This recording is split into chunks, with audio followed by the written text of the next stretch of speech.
avec une infection au niveau de l'incisive centrale.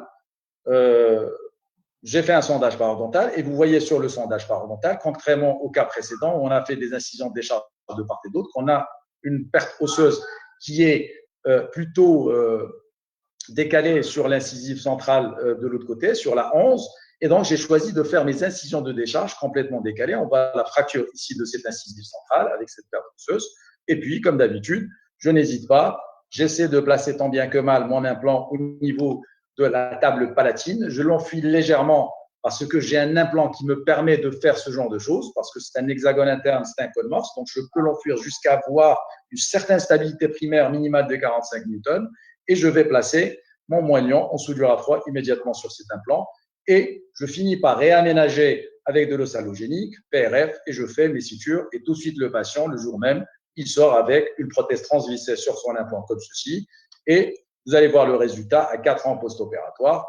C'est un résultat qui est parfaitement stable et on voit la cicatrisation osseuse autour de cet implant qui est transvissé sur cette dent. Et vous remarquez que sur ce phénotype qui est plus ou moins épais, on arrive de la même façon à avoir une stabilité osseuse de très bonne qualité. Regardez le cone beam, là, vous voyez, c'est un phénotype épais. On a un os qui est beaucoup plus large et exactement sur ce cone beam, on voit le même résultat de l'os qui est épais. Et cet os qui est épais à ce niveau-là, qui est d'au moins 3 à 4 mm au niveau de cet implant, va permettre d'avoir cette stabilité osseuse à long terme.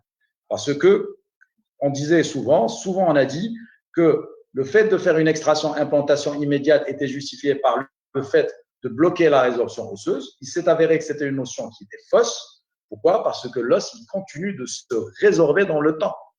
Et du moment que cet os continue de résorber dans le temps, le fait d'apporter de l'os au moment de l'extraction implantation immédiate, même si dans certaines situations on a un os de 1 ou 2 mm, on va anticiper cette résorption osseuse et on va apporter de l'os quand même pour anticiper cette résorption qui continue dans le temps.